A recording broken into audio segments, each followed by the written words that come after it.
કથા રે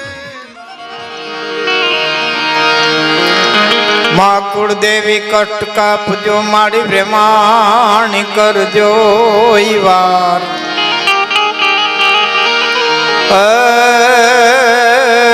મારી યોની ઉપર એક છે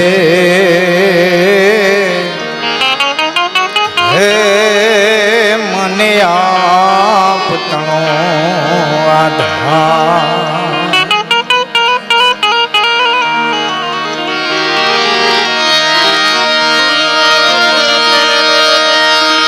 તો એ કર મન ઉચાટ જન તમે રાખો નહીં મન વૃદે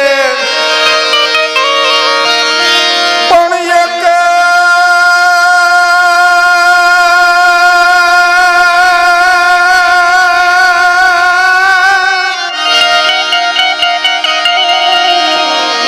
મન ઉચાટ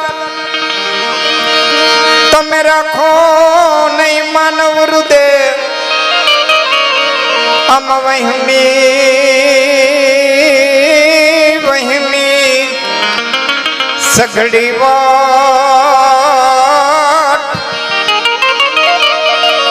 આજ તો સવડી કરશે સાંભળો જડી જો જંગલમાં વહે અને ઘોડાનો દાતાર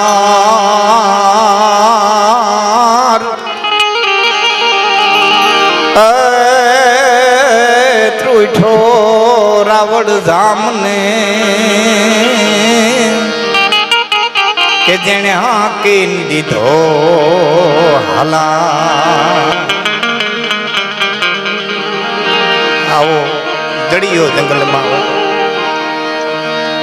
એવો ભોળિયો નાથ ને ભગવાન શ્રી કૃષ્ણને આરાધવાનો મહિનો શ્રાવણ પ્રેમનો મહિનો એટલે શ્રાવણ જેટલા પ્રેમના ગીતો લખાણા એટલા બધા શ્રાવણ ના જ લખાતા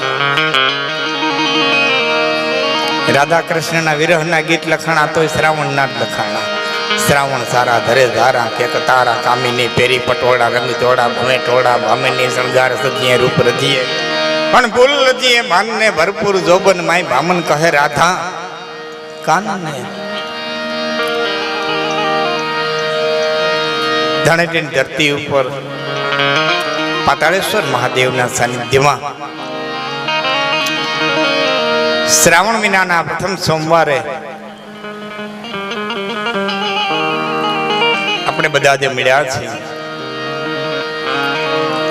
દોઢક મહિના પહેલા ધાણેટી આવ્યો હતો એક અડીખમ આયરનું નામ 3 વર્ષિયા મનની અંદર ગુંજતું હતું એવા અડીખમ દાતા રાણા બાપાને મળવા માટે થઈને મારી બહુ ઈચ્છા હતી પદ્ધર કાર્યક્રમ હતો ત્યારે આવ્યો મળ્યો એની સરળતા જોઈ ખૂબ પ્રસન્ન થયો ન હોય તો કી નભે પૃથ્વી પ્રાવરતા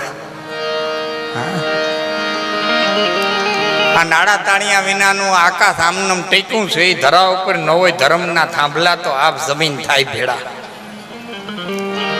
આવા દાતારો આવા વીરો એ આપના ટેકા છે એવો અડીખમ આપના ટેકા જે ધરતી ઉપર એ ધાણેટીની ધરતી ઉપર પાતાળેશ્વર મહાદેવના સાનિધ્યમાં મને માનું છું તે લગભગ હું પહેલી વખત આવું છું કે નહીં ધાણેટી પહેલી વખત આવું છું એટલે પણ આનંદ બહુ આવ્યો છે બીજી વિનંતી આપને અને અમારે એક વિડીયો વાળા ભાઈ કઈ ગયા સેજ આમ લેહો તો આ મને અડધા કાં તમે આમ લ્યો કાં તમે આમ લ્યો બેમાંથી એક કરો અહીંથી આટલી લાઈન કામ કરી નાખો હા બસ હું આ લાઈવ પ્રોગ્રામ છે ને એટલે આ તો હામી આંખું મળે ભાવ મળે અમારા તમારા ચહેરા વાંચતા જાય એમાંથી કંઈક યાદ આવતું જાય ખાલી સાંભળવું એટલું મહત્વનું હોય તમને 20 રૂપિયા લેતા જ સાંભળવા જોઈએ પણ એ કચકડામાં મઢાઈ ગયું છે મૃત્યુ થઈ ગયું છે અને અમે તમારા આમાં જીવતા જાગતા બેઠા છે વેચાણ પાણીમાં બંધિયાર પાણીમાં જેટલો ફેર પડે ને એટલો લાઈવ પ્રોગ્રામમાં કેસેટ ભરવા ફેર પડે આમાં તો તાલી પડકારો હોકારો એની મજા હોય. એટલે તમારો ચહેરો વંચાતો જતો હોય, કારણ કે મોઢું છે ને હૃદયનો આરીસો છે. જે કંઈ હૃદયમાં હોય મોઢામાંથી આવ્યા વિનાનું રીએ નહીં. હામાવાળામાં વાંચવાની તાકાત હોવી જોઈએ. છોકરું તો રીએ જ નહીં. પ્રેમ હોય તો ભલે ને, ઈર્ષા હોય તો ભલે, ક્રોધ હોય તો ભલે ને, કામ હોય તો ભલે, પણ એ આંખું કઈ જ દે કે જીભ જ બોલે એવું થોડુંક છે. અંગે અંગ બોલે. જીભ જ બોલે છે એવું નથી, અંગે અંગ બોલતું. આંખું બોલે, કાન બોલે, નેણ બોલે, નાક બોલે, હોઠ બોલે. હમાવાળામાં તાકાત જોઈએ. બહુ સમજદાર આદમી ભાઈએ બહુ વાત કરી. પ્રજાપતિ ભાઈ અમારા, અને એ તો જો કે અમે અહીં આવી ગયા ઘણી વખત. બદ્રીનાનંદી દાયરો છે અને એ બધી વાતો થઈ ગઈ છે, એટલે વારંવાર એને દોહરાવીશ નહીં. થોડા સમયમાં જાદુ પીરસાઈ જાય તો ઠીક રહે. પણ એમને જે ભજન ગાયા, ભગવાન શિવજીને સ્તુતિ કરી, અને જે ત્યાંથી જ હું મારા વક્તવ્યની શરૂઆત કરું. એણે જે ભજન ગાયું, અંગ અભિમાનને આકાશથી ઉતરી પડતા ધધમાર પાણી જટામાં ગંગાજી અટવાણી. આ ભજન એક અડીખમ આયરે પોતાના દીકરાને જે દાન દીધું, બાવણું પકડી અને દીકરાનું જે દાન દીધું બારોટની બાઈને, એ કાળ જાય અને કેણી રીએ રીએ ભલાની વાત. આ તો સમદર લંઘી સાત પછી મોર હાલે લેપડા. એ દાનમાં દીધેલા દીકરાની જે પેઢી આલી આજ કુંભણ ગામની માલિકોરી પરિવાર રીએ છે, અને એ હામદદેવનું લખેલું આ ભજન. એ જ અંગ અભિમાનને આકાશથી ઉતરી પડતા ધધમાર પાણી જટામાં. ભાઈ વાત કરી મારા વિશે સાયન્સની, પણ એ તો અમે સાહેબના ઘરે બેઠા ને, મામાના ઘરે. એમના દીકરા MBBS થયેલા છે, ડૉક્ટર છે. મને વાત કરતા હતા, એટલે કે મને કે મેં MBBS કે ડૉક્ટર છે. ભાઈ ડૉક્ટર તો મારે થવું હતું, પણ ભાઈ જોઈ ને કે તમારે ડૉક્ટર થવું હતું. હા ભાઈ, હું 1978માં સાયન્સ કરતો હતો. તેથી મેં ડિસેક્શન કરેલું, તેથી મેં ટ્રિગોનોમેટ્રી, મેથેમેટિક્સ ને શોર્ટ સ્ટોરી ફોર કોલેજીસ ને આ બધું કરેલું. પણ નસીબ આમાં લઈ આવ્યા ભાઈ. ક્યારે ક્યાં કેને કઈ જગ્યાએ લઈ જાય જગતના પટમાંથી કોઈ દી કોઈને કઈ ખબર પડતી.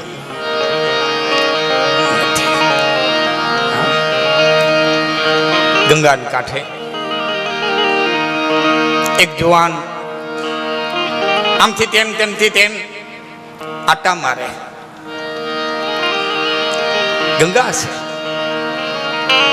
એકણ કટકો આડરો અને જોતટ ગંગામાં જાય તો માનવીયા કુળની માય પતે ભૂતને હરદાય ભાગીરથી. માણા મેળા પથે એક એટકાની કણી ગંગાના માલિકો નાખી દો 72 પેઢી હુંથી ભૂત ન થાય.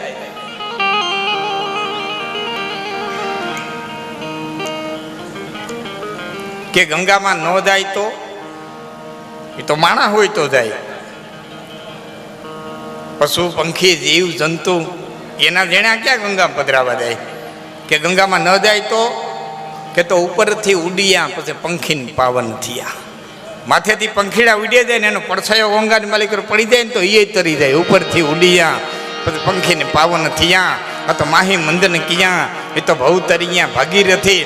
કે ઉપરથી ઉડાય ન હોય, માલિકર પીડાય ન હોય તો કે તારા તટ પર આવતા અને લગારે પગ લપટે. અમે રખડવા નીકળ્યા હોય ને એમાં પગ લપટી જાય, કેરાની ઝાલમાંથી આવે ને પડીએ ને ભડું નેરાનું થયું તો કેસો થઈ જાય. તો તારા તટ પર આવતા અને લગારે પગ લપટે ન તો પરિયું કાંઈ પીરસે. પછી ભાવતા ભોજનિયા ભાગીરથી દીણ જળમાં ડૂબકી.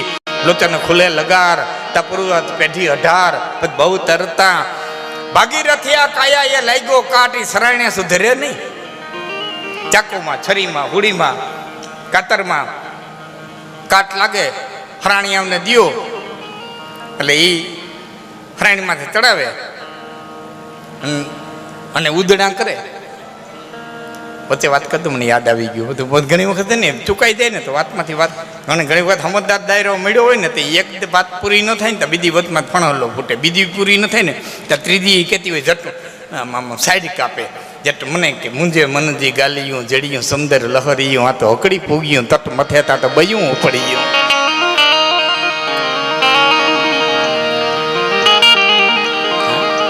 કેરાકોટની ધરતીમાંથી બેઠા બેઠા બધા છે ને એમ કહેતા હતા, હે લાખા તારા જેવી સંપત્તિ, આવું કચ્છનું રાજ, આવી ધરતી, આવા તારે રાણીઓ, આવા મહેલો, તારા જેવું સુખ્યું જગતના પટમાંથી કોઈ નહીં હોય.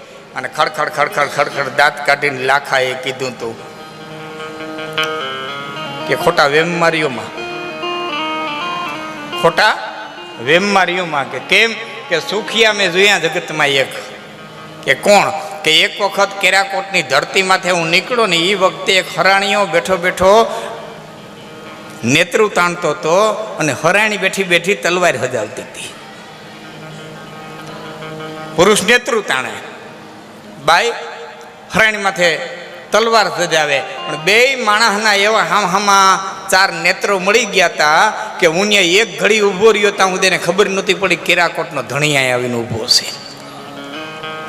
એવા એના તાર મંડાઈ ગયા હતા, એક તાણે એક ત્રાકવે, પછી જડ લાગી નેણા, એક તાણે એક ત્રાકવે, એ જડ લાગી નેણા કે જેડો સુખ હરાણિયા હેડો નહીં રાણા, એક તાણે એક ત્રાકવે અને જડ લાગી નેણા. એ હરાણિયાનું જે સુખ જોયું ને એ આ મેલાતુમાં નથી. સુખની પરિભાષા જુદી જ છે. સુખની પરિભાષા ધન નથી, સુખની પરિભાષા માયા નથી. તમે બે ભાઈઓ ભેરા બેન ખાઈ શકતા હો તો માનજો તમારી માથે દ્વારકાધીશની અસીમ કૃપા ઉતરી છે. બાકી ઘીરે ઘીરે અટાણે આગ લાગી, ઉંબરે ઉંબે વેર થયા. આ હડાડ સમય આવ્યો છે તો કાયાએ લાગ્યો કાટ, એ સરાયણે સુધરે નહીં. કુડીને ચાકાને તલવારને કાટ લાગે, હરાણીયાઓને દિયો એટલે એ ઉદના કરી દે, પણ કાયાએ લાગ્યો કાટ. આને કાટ લાગ્યો હોય તો હરાણીમાં થોડા ચડાવાય. કાયાએ લાગ્યો કાટ, એ સરાયણે સુધરે નહીં, પણ નિર્મળ થાય નિરાટ. પછી તવ ભેટતા ભાગીરથી તો ઉતરત સીધી આય, પૃથ્વી તળ પાતાળમાં તેથી દિલી જટાની માય. પછી ભોળે તુને ભાગીરથી આ તો ઉતરત સીધી આય, પૃથ્વીને તળ પાતાળમાં. આ ગંગાને કાંઠે એક યુવાન આમથી તેમ તેમથી તેમ આંટા મારે, અને એમાં ભારતનો એક સંત નીકળ્યો, શિવાનંદ કેવું નામ હતું, કદાચ ભૂલ્યો ન હતો. એને એમ છે કે આ જુવાન મૂંઝાયેલો છે. સંત બળે પરમારથી વાકો શીતલ અંગ, તપત બુજાવો તો ઓરકી અને દે દે અપનો રંગ. તો સંત બળે પરમારથી બીજાના દુઃખ જોઈ અને દ્રવી જાય. પર ઉપકાર સમ ધર્મ નહીં ભાઈ, એ પર પીડા સમ નહીં યધ માઈ. સાધુ ચરિત શુભ ચરિત કપાસુ, નિરસ વિશદ ગુણમયી ફલ. આવો સંત દ્રવી ગયો. જઈને હિન્દીમાં પૂછ્યું, પેલા છોકરાએ કઈ જવાબ ન દીધો. સંત બહુ જ એજ્યુકેટેડ હતા. ઇંગ્લિશમાં પૂછ્યું, જવાન કઈ મૂંઝાયેલો છો? હા મહાત્માજી, મૂંઝાયેલો છું. કેમ? આટલો અભ્યાસ કર્યો છતાં કઈ નોકરી મળતી નથી. આટલો અભ્યાસ કર્યો છતાં કઈ નોકરી મળતી નથી, શું કરું? અને મરક મરક દાંત કાઢીને હિન્દુસ્તાનના સંતે કીધું તું, પણ તારો જન્મ જ નોકરી માટે નથી થયો. તારો જન્મ નોકરી માટે નથી થયો. ક્યાંનો વતની? કેરાલા. તો ફરીવાર કેરાલા જા, તારા અભ્યાસને આગળ વધાવ. તારો જન્મ જુદા કામ માટે થયો છે. અને એ માણસ ફરીવાર કેરાલા ગયો અને પોતાના અભ્યાસની માલિક ફરીવાર ધ્યાન દીધું. અને એટલું ધ્યાન દીધું કે એક દિવસ હિન્દુસ્તાનની ધરતીનો મહાન વૈજ્ઞાનિક અબ્દુલ કલામ બન્યા, એક વખત ભારતનો રાષ્ટ્રપતિ. સર્જન તારું નોખું થયું છે. ભાઈના દીકરાએ કીધું હું ડોક્ટર થયો તો ડોક્ટર તો મારે થવું, પણ સર્જન જ નોખું કર્યું છે કુદરતે. આ ભાગ્યથી મોટું જગતના પટમાંથી અહીં ધારાઓ તો બે હોય છે, પુરુષાર્થ અને પ્રારબ્ધ. હજી સુધી કોઈ નક્કી નથી કરી ગયું કે તમે જે કંઈ કરો છો એ પુરુષાર્થ કરાશો કે તમારું પ્રારબ્ધ કરાવે છે. આનો જવાબ હજી સુધી સોલ્યુશન થયું જ નથી. આમને બે હેલી આવે, પુરુષાર્થ અને પ્રારબ્ધ. કરો છો એ પુરુષાર્થ કરો છો કે ભાગ તમને કરાવે છે એ હજી સુધી કોઈ કાંઈ નક્કી કરી ગયું નથી. પણ જેનો જો રસ્તો એ રસ્તે એ દાતા હોય. ભાગ્ય બહુ મોટી વસ્તુ છે.